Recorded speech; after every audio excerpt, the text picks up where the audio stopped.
porque ahora vamos a hablar acerca de la educación sexual en la Argentina, que es un tema que viene de la mano de lo que estuvimos debatiendo en estos últimos meses. Es un debate que, por supuesto, llegó para quedarse durante mucho tiempo, que es la legalización del aborto. Pero como parte de los argumentos a favor y en contra, todo el tiempo se habla de educación sexual en la Argentina, y queremos saber cuánto se educa en ese sentido a nuestros jóvenes. Y por eso invitamos a una especialista, está aquí con nosotros. Gracias por estar, Estrella Martínez, que es especialista en educación sexual integral.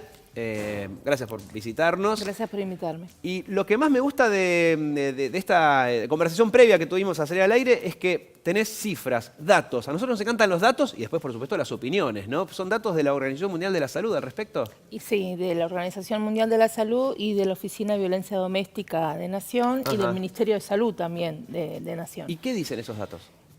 A mí me parece que antes de llegar a los datos es importante recuperar mínimamente el recorrido de la educación sexual en Argentina. La ley surge a partir del 2006 y bueno, a partir de ahí hasta el 2015 hubo entrega de materiales, capacitaciones masivas a nivel nacional, donde se trató de profesionalizar a los docentes, o sea que no sea un tema de especialistas, y la sexualidad se tomó como un eje del Estado, una preocupación estatal incluida en la currícula escolar. En 2006. Desde el 2006. Fue la ley. Fue o sea, pasaron más la o menos sanción de la ley. 12 años. 12 años. ¿Y qué balance podemos hacer? En este recorrido, en los primeros años, especialmente hasta el 2015, fue un proceso de universalización sostenido a nivel nacional. Sí. O sea, todas las provincias de Argentina recibieron la profesionalización, la capacitación, entrega de materiales adecuados para cada nivel, ¿sí?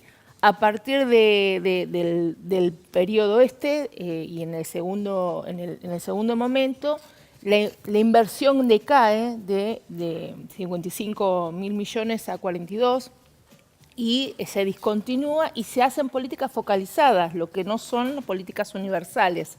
Esto que hace que se debilite en cierto modo todo el recorrido que se venía generando. Pero, ¿qué pasa en el medio? Las organizaciones de mujeres, las organizaciones feministas que existen hace décadas en nuestro país y en diversos países del mundo, pero no, específicamente en el nuestro, lo tomaron como bandera, lo potencializaron y llegamos con esta marea verde que hemos visto en la plaza. Sí, que en ese sentido igual no hay mucha discusión, porque yo creo que tanto pañuelo verde, pañuelo celeste, a favor de la educación sexual están todos, o sea, siempre se habló en ese sentido. Sí, bueno, no, ya sé que hay un sector por ahí ultraconservador que en su momento se opuso a la ley, pero digo, en general, como estamos discutiendo todo, está bueno también ver en qué sí estamos de acuerdo. Creo que la educación sexual sí, bárbaro, me da la sensación, ¿no? El tema está en la integralidad. Cuando nosotros hablamos de educación sexual, hay muchas educaciones sexuales.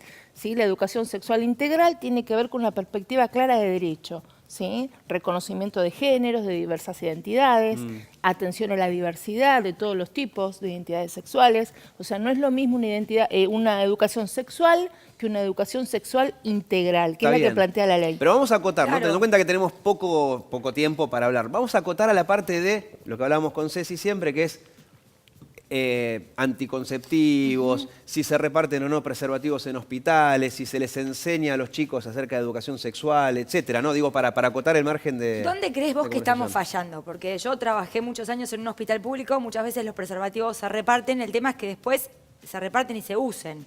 Y que llegue no solamente la información, sino la concientización de lo que pasa si no se usa un buen método anticonceptivo, ya sea desde las enfermedades infecciosas hasta los embarazos no deseados.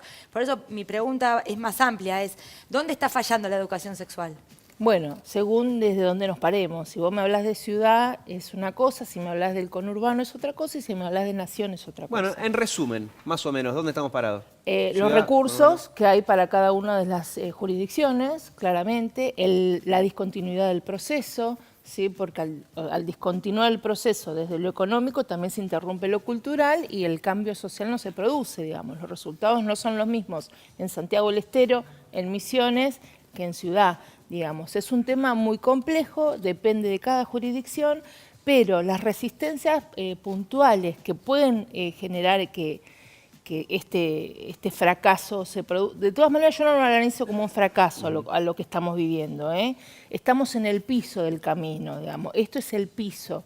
vamos hacia otro lugar, hacia otro cambio de sentidos, que también se vio discontinuado, pero no lo analizo como un fracaso. Digamos, es parte de este camino de construcción y este es el piso al que llegamos. No será ahora, pero será en otro momento.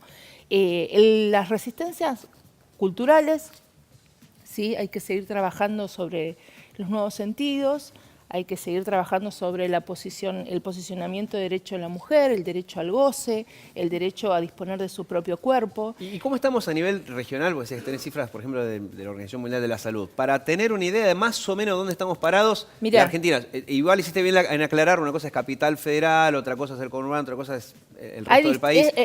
Pero en general, si nos encontramos un ascensor y te pregunto, más o menos dónde estamos parados respecto a la región en cuanto a educación sexual, también lo limitamos a educación sexual, ahora estamos hablando de si los chicos se cuidan o no se cuidan, ¿no? Sí. Básicamente.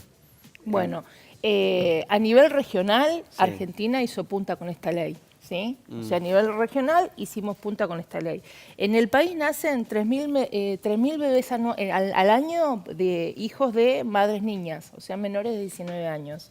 7 de cada 10 no son consentidos, no son planificados, no son intencionados. Por ejemplo, el 70%, porque esto está todo encadenado, digamos, el 70% de los jóvenes que son abusados son dentro del hogar, por alguien del hogar. Mueren 300 mujeres al año a raíz de la violencia de género, el 80% dentro de su hogar. Esto significaría una guerra de Malvinas anual. Pero no se cuantifica en esos términos porque tiene que ver... Por eso que decías al todo comienzo. Esto es educación sexual integral. Decías, 7 de cada 10 embarazos adolescentes son no deseados. Recién lo acabas de decir, sí. Por ejemplo, y es un espanto. Es un espanto. En general, en la región, así todo con ese espanto, ¿estamos mejor que hace un tiempo? ¿Estamos peor que la región? Para saber más o menos dónde estamos parados, ¿no? Estamos en un proceso de avance, ¿sí? Estamos en un proceso de avance, no dan los resultados que esperaríamos por todos estos factores que fueron enlenteciendo, como el presupuestario, la interrupción de lo cultural, pero creo que estamos en un avance a pesar de no haber llegado a lo esperado. Vos recién mencionaste como la importancia también de reconocer los derechos de la mujer, de hablar del goce, que fue algo que el otro día cuando se habló en el Congreso como que llamó la atención. ¿Cuánto hay también de que cuesta todavía hablar de estos temas? Yo me crié en el conurbano, en zona oeste, y tuve una experiencia en el colegio que nos vinieron a hablar del tema hasta que llegó un momento que había que hablar de menstruación, que parece que decir menstruación a veces es como, no digas esa palabra, sacaron a mis compañeros varones y solo nos dejaron a las mujeres. Bueno. Y salimos y éramos como, bueno, no podíamos hablar de eso que nos habían contado. Digo,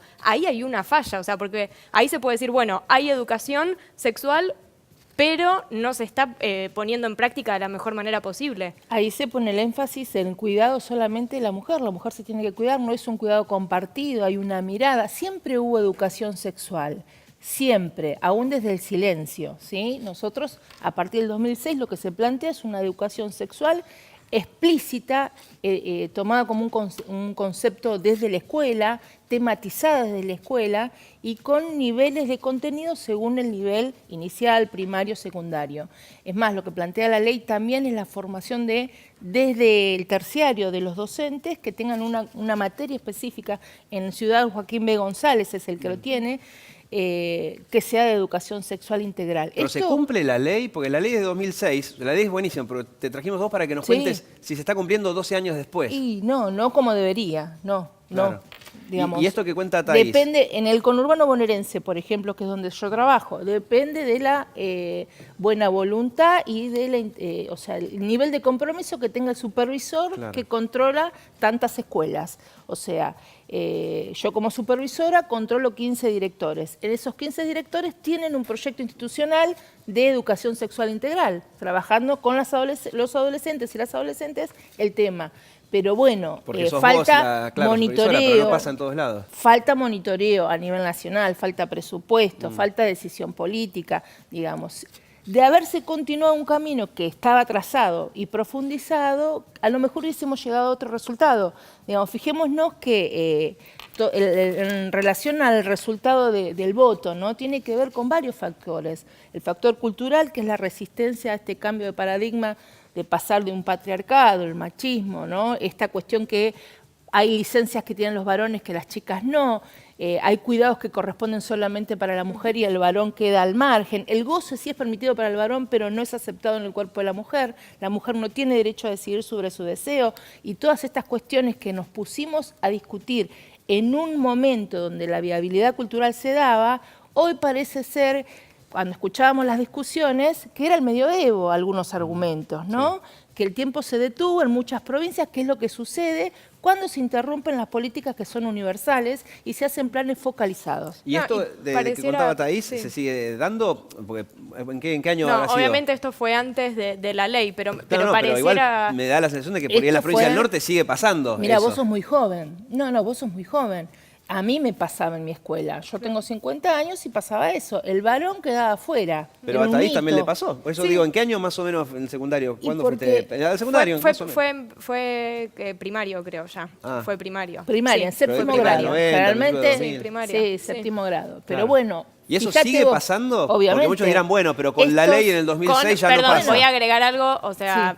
en un colegio católico, que hay que agregarlo también, porque ahí todos estos temas también se controlan mucho más respecto de cómo se habla. Bien, vos fíjate que en el interior, cuando vos entras a una escuela, en el centro de la entrada hay un santo, o sea, y es colegio estatal, digamos. O sea, esto también tiene que ver con una resistencia que en nuestra Constitución todavía aparece el aspecto religioso. ¿Sí? Entonces está atado a lo cultural, está atado a lo económico, el mito de que un aborto es más caro que un parto.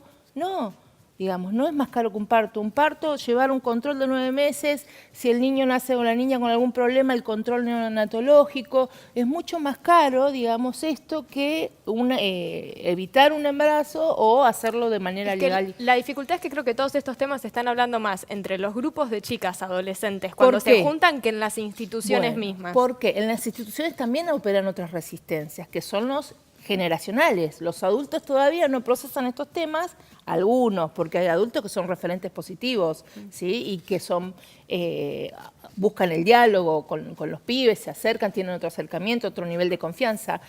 Pero bueno. Hay algo que no es consecuente, porque si el adolescente tiene la información de que se debe cuidar para evitar o bien una transmisión de algún virus o de no tener un embarazo no deseado, ¿por qué si la información la tiene, la práctica no la conoce? Bien, porque la información no es conocimiento.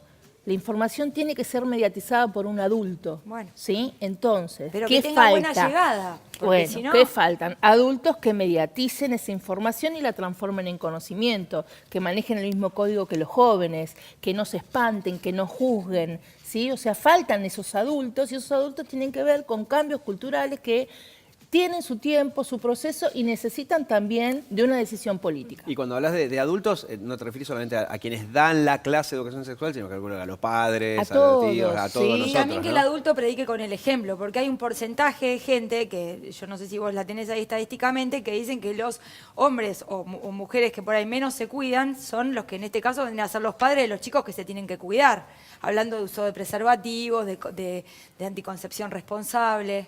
Sí.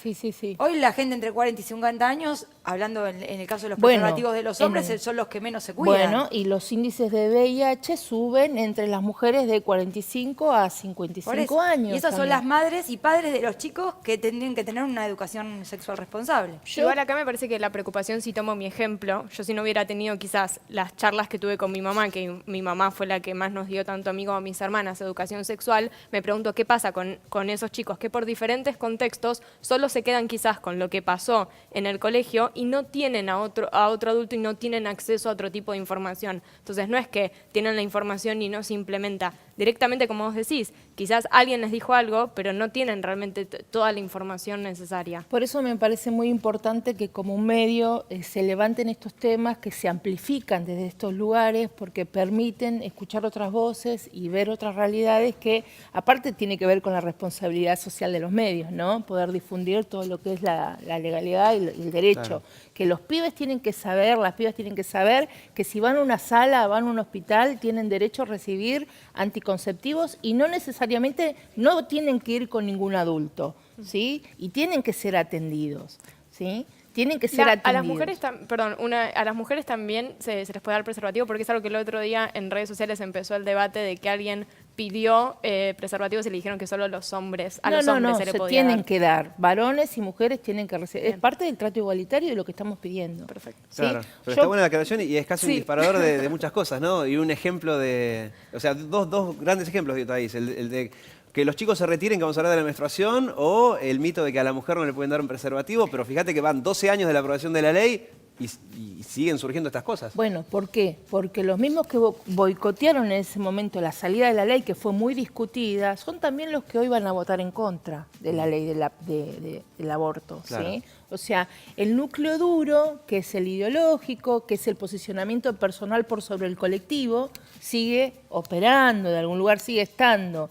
Por eso es muy importante el recambio y los jóvenes que han tomado la bandera desde a partir del 2006 hasta el 2015 y que están trabajando en ese sentido. Este cambio que es un proceso que se amasa con el tiempo y con presupuesto. O sea, hay que acompañar al tiempo con acciones y con dinero y con universalización de los derechos. Clarísimo. Gracias, Estrella, por todos estos datos.